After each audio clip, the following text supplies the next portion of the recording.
বাঙালির গরম ভাতের সাথে আলু পোস্ত থাকলে আর কিচ্ছু চাই না।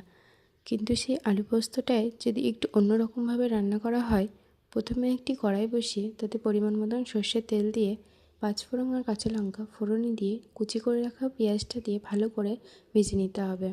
এরপর ছোটো ছোটো টুকরো করে রাখা আলুগুলো দিয়ে ভালো করে ভেজে নেব। আলুটা একটু ভাজা হয়ে গেলে তাতে ছোটো করে কেটে রাখা ঝিঙে আর ডাঁটা দিয়ে আরেকটু ভালো করে ভেজে নিতে হবে। এরপর নুন, হলুদ, লঙ্কার গুঁড়ো দিয়ে নেড়ে চেড়ে পরিমাণ মতন জল দিয়ে ঢাকা দিয়ে দেবো সিদ্ধ করার জন্য। এবার একটি পেস্ট তৈরি করে নেব।